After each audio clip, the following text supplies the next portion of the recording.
you are just this trailblazer, powerful woman who I absolutely admire.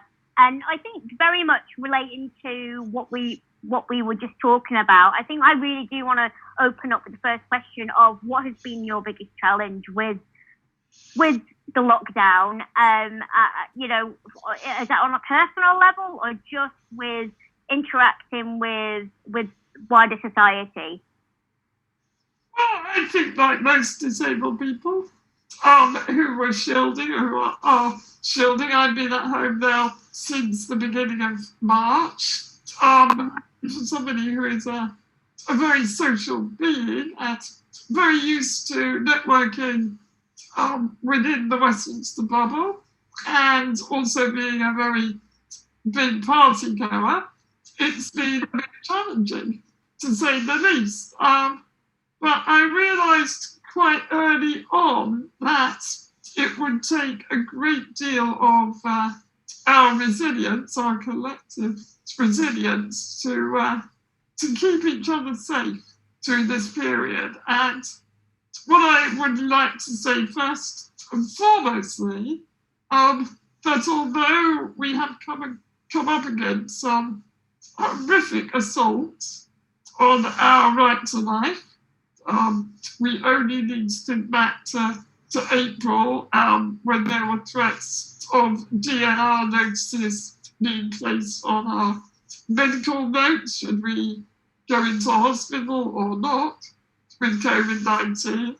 This was a first indication to me that we weren't only suffering a pandemic in the sense of coronavirus, but we might also be facing a pandemic of disability rights. And for me, the last 5 months have been a story of resilience and survival, because I think disabled people have done extraordinarily amazing things to mutually support each other through this period, because no one else was going to do it. Supermarkets didn't give us priority food delivery slots. Deaf people didn't even get sign language interpretation on the very important government 5 o'clock briefings every day, even though they managed it in Scotland, Ireland, and Wales. Suddenly, for some reason, our English government, couldn't drum up a sign language interpreter so that all people would receive equal information on the virus at the same time. So, for me, I began to see, oh dear, here we go. We're told that we're vulnerable. We're told that we're going to be protected. But actually, the vulnerables, as I put it, because I hate that word, the vulnerables were turning into the expendables. And so my time from about March onwards, was literally fighting tooth and nail to raise our voice again and again and again on every issue in Parliament. So I didn't have much time to feel lonely or excluded because I was constantly on Zoom. Yeah, it feels like it's been non-stop for you.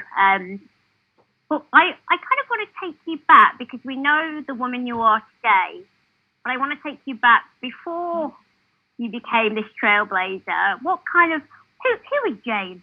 Let's get deep. I feel like we should get like a leather sofa, like I can be your therapist. Who were you before campaigning took over? Oh my gosh. Well, as somebody who's old enough to remember long before disabled people had any form of anti-discrimination legislation, I was a person who didn't quite know who I was. When I left university and got my first job, it was, funny enough, I wonder if I should say this, Yeah, come on, I'll say it. I worked for the organisation that's putting on this conference today. But in those days, it was called the Royal Association for Disability and Rehabilitation. That was struck back in the bad old days.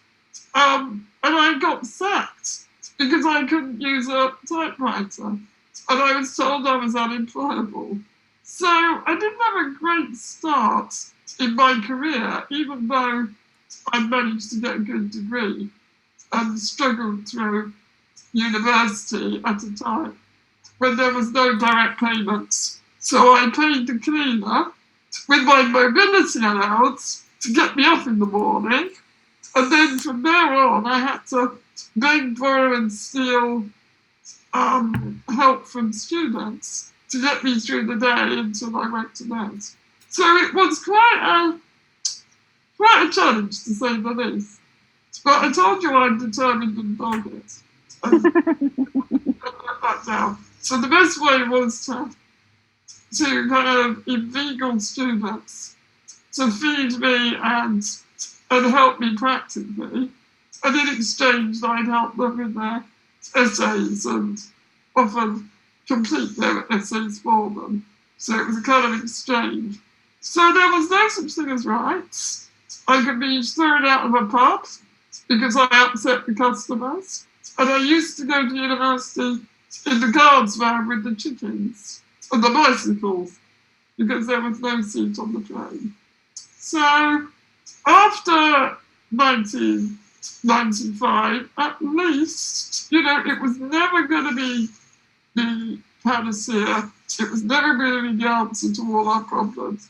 But at least we had a law that said, actually, we've got to now start making reasonable adjustments for disabled people to be included in the world. And so I guess, yeah, I went from angry, excluded,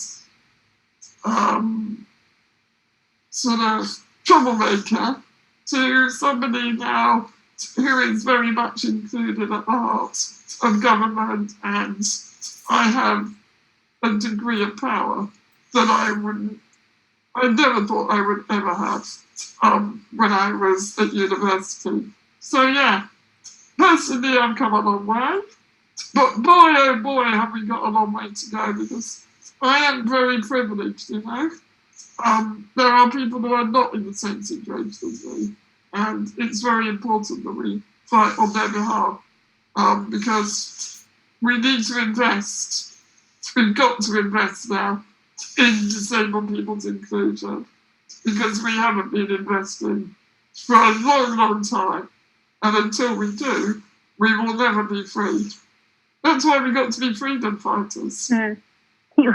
We absolutely did. Would you say there was a turning point where you took that anger, frustration, and feeling like you deserve better? Do you think there was a point where you thought, I need to be part of the change, and I'm going to do something, I'm going to,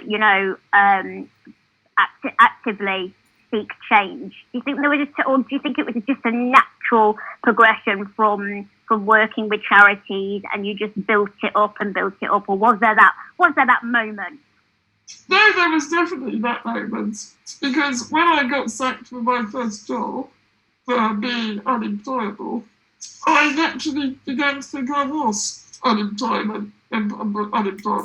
They said I was too disabled, whatever that was supposed to be, and that I should go back to university and do more studying. And so I did feel very much that I was the problem.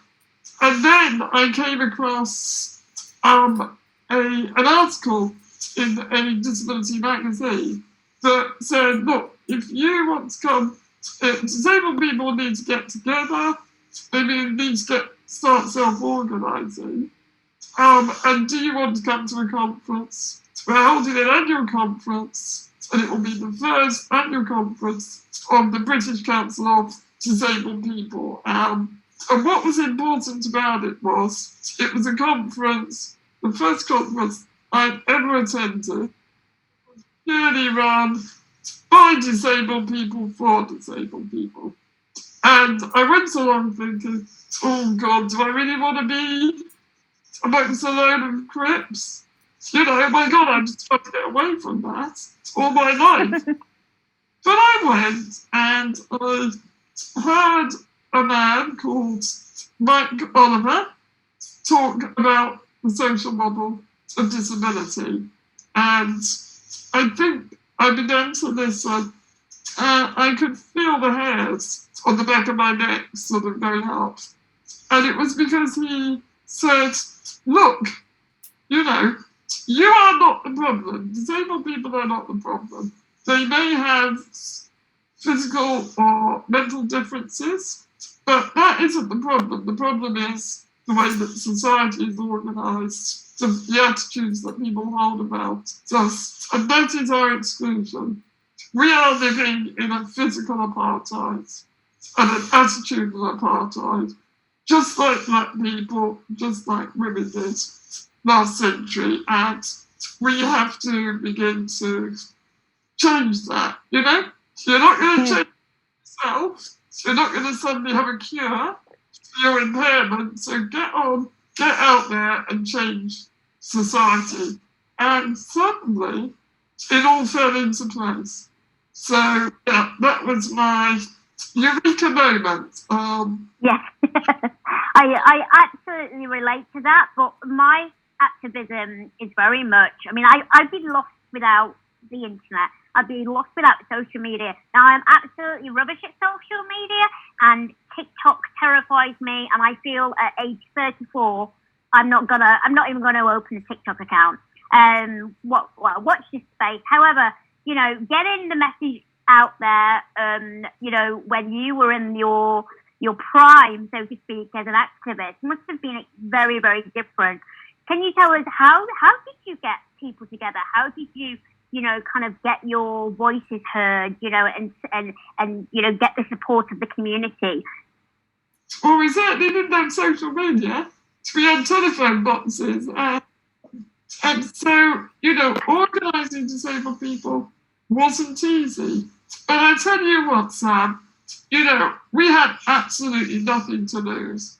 We were sitting at home. So we were very creative about getting people together on demos, at conferences, at workshops. And we did this literally by getting hold of dynamite vans, anything that had any access. We would book local day centre buses, and we would drive people to these conferences or to these actions. I mean, I don't think the local day centre would have let us have the bus if we knew that we were busing people down to break the law by sitting in the street, but we did it. We just did it. And we were, I mean, as I said before, disabled people are incredibly creative, very resilient, and brilliant problem solvers. We have to be to survive in this world. So we just helped one another and we just made it happen. It was a bit of a hot spot, you know, but it was such fun. And the feeling of liberation, being with other disabled people who were out and proud and not hiding their disabilities, we could be exactly who we were, was a magical moment in time. And I'm so glad that I was born when I was, because I think I had the best of the disability civil rights movements in this country. I mean, that's absolutely fascinating, and I could listen to you all day. We've only got 2 more minutes left, and I think if you could go back and tell your younger self something, a bit of advice, what would you go back and say to younger Jane, maybe when she had those moments of self-doubt or, you know, feelings of internalized ableism? What would you say to her? I would say to her, do you know, you have no idea how much influence you have when you begin to speak. And that you must feel absolutely confident as a woman, because as a disabled woman, you've got that double worry. I have to tell you, in the House of Lords, it's not easy as a woman, and it's not easy as a disabled woman. So I would say, believe in yourself, and for God's sake, if you think you're beautiful, if you think you're intelligent, if you think that you've got something to say, then just go out and say it. Because, frankly, that's what the blokes do all the time. Oh, that was here. Oh, here. And you know what? Next time you are at Hogwarts, as I call it, will you make sure you run over that Mr. Johnson's toes with your wheelchair? Okay, that one was from Renke, right? yeah, so, yeah. Just say, yes. what? Sorry, that was a message from Sam Renke. Don't mess. Jane, thank you so much. It's been an absolute pleasure.